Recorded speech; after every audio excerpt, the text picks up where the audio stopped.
Hey, welcome back to the channel, you guys. I want to talk about a movie I seen. It was like, I think it's been like 2 weeks ago. It was called Ghostbusters Afterlife. Now, this is like a breath of fresh air. By the way, this is not a review. This is me giving you my take. I was in that theater. I really just had a good feel about this movie. And when I seen the previews of it, I was really ready to go see this movie.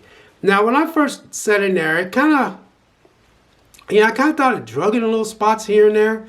But for the most part, it really, picked up and I was really into it. I also liked the fact that they used a younger cast for this one. I never did watch that 2016 one. I have nothing really bad to say about it. I just know that I didn't like the previews and I didn't care for the way it felt. That's how I'm going to say about that one. I didn't feel good about that one at all. I felt like I didn't have the freshness that this one had. This was just fresh. My son, he's 29. He said, "Oh man, Dad, that one." He said 2016. He goes, "Whew." He said, "Man." And then I got a friend. He said, I got a lot of people said they started watching the 26 one, but they couldn't finish it. So I got a girlfriend that she's not a girlfriend, she's a friend of mine. She said she likes the 2016, but she goes, "Well, I'm a woman, so I got to support the women." I said, "It's not about that." I said, "I just the previews just didn't do anything for me." And I said, and then I just didn't feel nothing from that 2016. But this one I felt, and my feeling was correct. It was a really good, enjoyable movie. I love that little girl. I love the guy. They had that kid that played in Stranger Things. They had some good people in here. I love. They had Paul Rudd in there, and oh man, and then you had the guest. Obviously you had the guest appearance of the original Ghostbusters at the end. When I was watching that movie at the end, when the original Ghostbusters appeared, I kind of wish it would have showed them like parts in the film where it kind of showed them trying to get where she was at. It just seemed like when they was at the climax of it, it just seemed like they just came out of nowhere, which was okay because it was a great thing to see those guys. It just put the big smile on my face, and then that tribute to one of the original Ghostbusters was it was touching to me. It was very touching. I really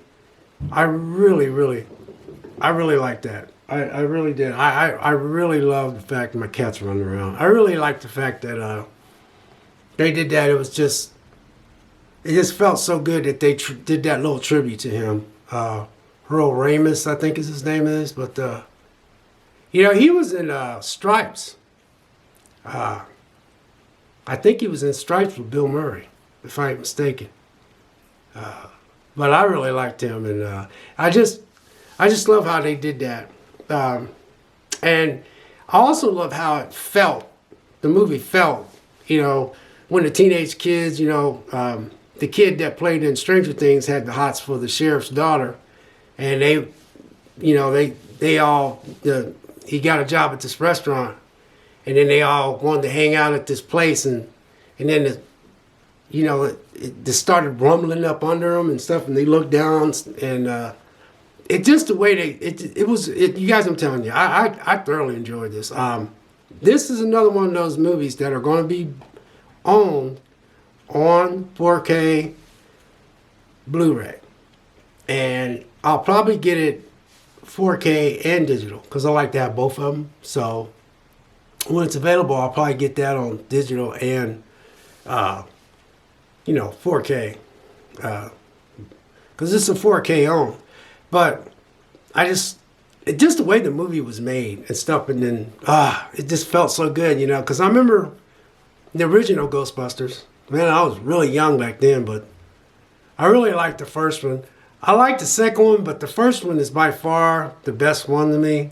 But to sum this up, if you really want to make a good Ghostbusters movie, you should go.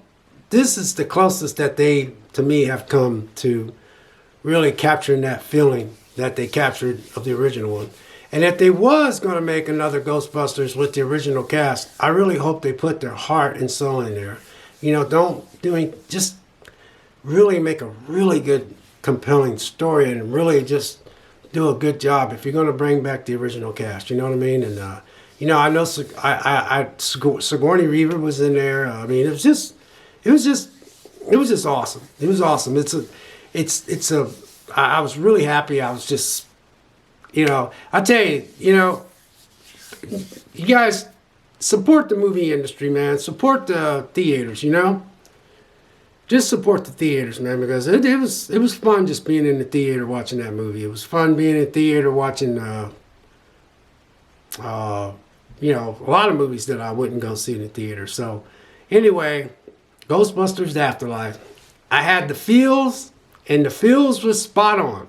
Because I remember when I kept seeing the previews last year, and then, and I knew they was going to actually let it come out this year. I was like, man, I can't wait to see it. Not, like I said, there were some parts in there that kind of like, I was like, but for the most part, I was well pleased with this movie. Ghostbusters Afterlife. It's definitely a 4K, a